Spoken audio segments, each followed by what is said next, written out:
Oh, we got some more controversy in the world of professional women's sports in general. We got a man playing in women's sports. You know how popular that is nowadays. So there's a lot of things going on in the world of X, aka / Twitter. You got Riley Gaines. She's very popular in the world of sports. When we talk about men competing in women's sports, I think of Riley Gaines. She says the South Park meme has officially and accurately been recreated. Just brilliant. I don't know if anybody's seen that South Park episode. It's hilarious. They're just kind of making fun of the fact that men are competing in women's sports, hence the Macho Man Randy Savage look and the third place winner. Everyone, please join me in congratulating Andrea Thompson, the rightful winner of the World's Strongest Woman Championship. So she is the person that should have gotten it. Now I don't know exactly, like because I didn't watch it. I'm pretty sure like a lot of people are gonna go back and try to pull up if there is video footage of the actual competition. These people are probably gonna go back and actually watch the competition. She's I've been watching like people like Eddie Hall. Eddie Hall was talking about her a little bit, and he was saying like how strong she is and how just great she is in this sport, and she's like one of the best strong woman athletes in the entire world. Like she's up there, and for her to come in second place to a dude just goes to show you that men and women, they're two totally opposites in terms of strength, speed, all those things, right? Males have bigger bone structure. They're just physically stronger, and women are strong too. Don't get me wrong. There's a lot of there's women out there stronger than me. There's women out there that are very much way stronger than most guys out there. So let's not get it mistaken here. But to say that, that it's okay for a man to come in and compete in women's sports, it's not okay. It's not okay. It's just an easy dub for those people that are trying to do that. And then you have some other people that are all for what's happening here. So for goodness sake, she looks like a woman. She lives as a woman. If she says she's a woman, then she is. This is nothing short of spiteful, narrow-minded bigotry. No, what the problem is, first of all, you're wrong. The second thing is, where the issue is, in my opinion, that lies in this whole entire thing. It's a man. It's a man competing in women's sports. Okay, this guy is going to mop the floor with any professional strong woman in the competition. I don't know how many strong women that actually competed in this competition. I'm pretty sure it was quite a few. But for this guy to come in there and just totally just beat out the entire competitive scene and take first place, and just beat all these women out and take first place, that just goes to show you that men are stronger than women because they are just bred that way. For the most part, men are the more dominant species when it comes to strength. Not always, but look at here's another thing you have to consider too. Look at like the world's strongest man. Look at the size of these people. Like, for example, let's take a look at something here real quick. Let me show you. When you compare people like this right here, this is Brian Shaw. Brian Shaw, look how big this guy is. He is literally 6'8" and he's 400 plus pounds. Now he's been retired for a while, but just imagine that. Look at him, 430 pounds. I don't know how accurate that is now because he's not competing anymore professionally, but 6'8", 430 pounds. He's 43 years old.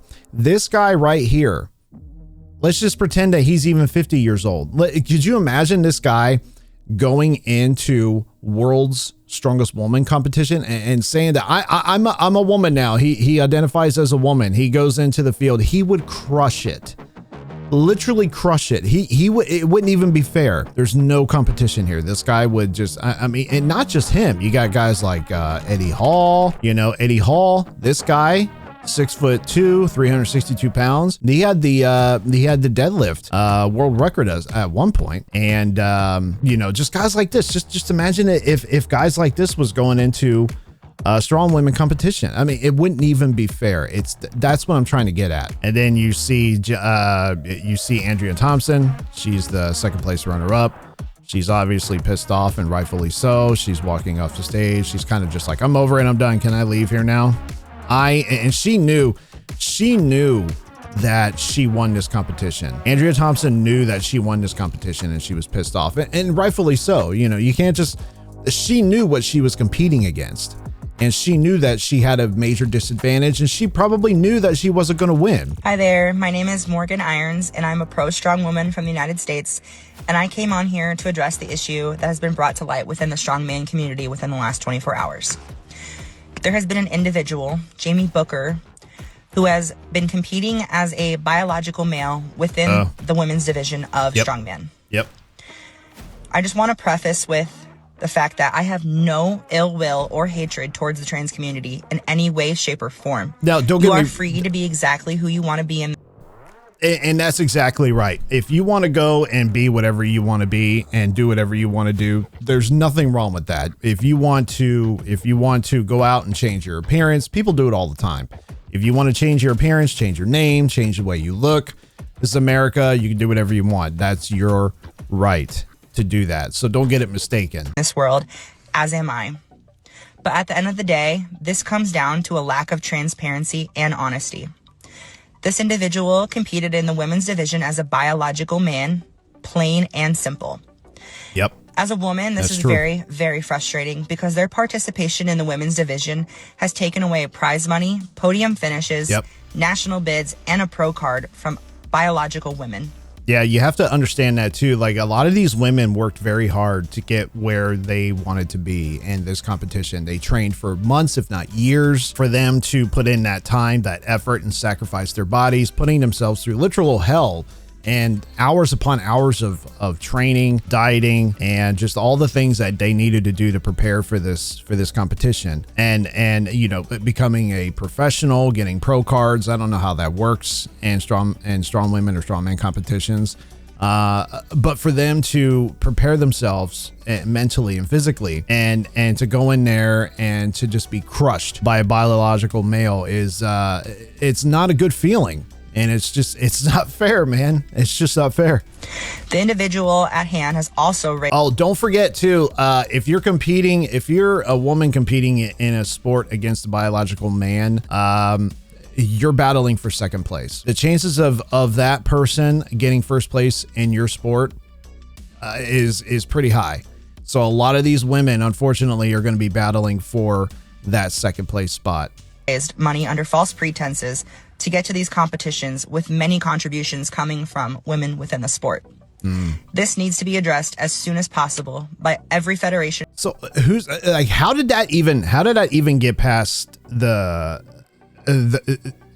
people that are in charge of the competition? How did they not know? And it goes hand in hand in understanding the fact that if you know anything about biology, which I'm not claiming to be the smartest person when it comes to biology or anything like that, but I do know that men versus women, there are competitive advantages there and disadvantages, and for the most part, men are stronger than women.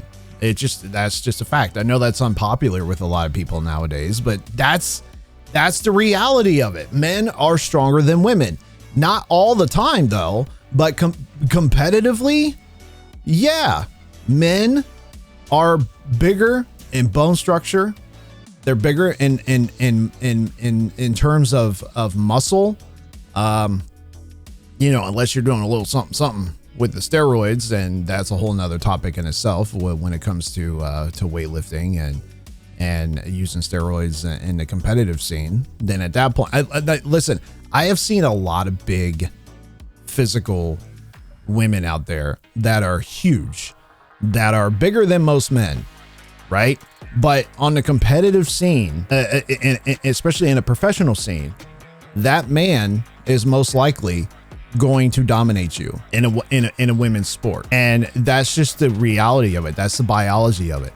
And I know that's probably unsettling for a lot of people to hear, but that's the truth, right? That is the truth. On a competitive level, That's the truth. In the sport to protect us. If we do not come together and fight this, we will be erased, and everything that women have fought tooth and nail for to get here will be void. Yep. Now, this isn't like NASCAR or like professional racing, like, like stock car racing, drag racing, sports like that, where you're driving a race car or, stuff like that, right? That's a little different. I think that's more about like the mental and your reflexes and things like that. I'm talking about overall strength. Urge you to stand with women and protect us. We can do this without being hateful, but we need to have a unified stance on this and stand with resolve. Please help us protect women's sports. This is something that's going to probably piss off a lot of people in the trans community, but that's not what this is about. This is about fairness. This is about people that have worked their asses off for as long as they did to just be beaten by a biological male in their sport, for them to lose out on endorsement deals, prize money, and just all that time that they spent preparing for this. It's just crushed and wasted because the competitive scene is unfair to them. They are always battling for second place, and that's not right. And as far as like how these judges or whoever's that were in charge of putting on this competition, they're saying that they're looking into it, they're investigating it, and yada yada yada, all this stuff here. But the problem is, how did you not know like who your athletes were prior to the competition starting? Obviously, they took that person's word for it. And they said, "Yeah, I'm a woman, and I'm competing in the sport, and I qualify to compete in this sport or this competition." And they just said, "Okay, sure, yeah, you meet the criteria." In my opinion, they had to have known. Somebody knew that wasn't a woman. Like, hey, that's a guy. That's a guy. Somebody had to have known. The athletes knew. You know that Andrea Thompson knew that was a dude that she was competing against. She did. She probably knew right before the competition actually even started. And, that's really sad. Now, I wonder if Andrea Thompson came out and said, hey, did she bring awareness to it? Did she actually come out and say, hey, that's a guy. Why is he allowed to compete in this sport? Because you don't see it the other way. You'll never see a woman compete in a man's sport within that same sport that they compete in. You'll never see that. Why won't you see that? It's because they know that they would be crushed. So that's all I'm saying, guys. It's just, if biological men are going to still continue to compete in women's sports, women will always compete for second place. Always. They're never going to win. And it's going to be always a battle for the top second, third, and fourth place. You're never going to win first. So these guys that are holding these competitions, these judges and whoever's in charge of all that, they need to do a better job, because women train just as hard as men do. They put their bodies on the line. They do a ton of dieting. They do a ton of time preparing for the competition. And they train for weeks and weeks, if not months, if not years, to get to where they're at, just to be beat by a man. And that's not fair. It's just not. And that needs to change. Ladies and gentlemen, thank you so much for tuning in and checking out the video. Let me know your comments below. Should men be competing in women's sports, or do you think that doesn't matter? Thank you for tuning in, and we'll see you on the next video. I'm out.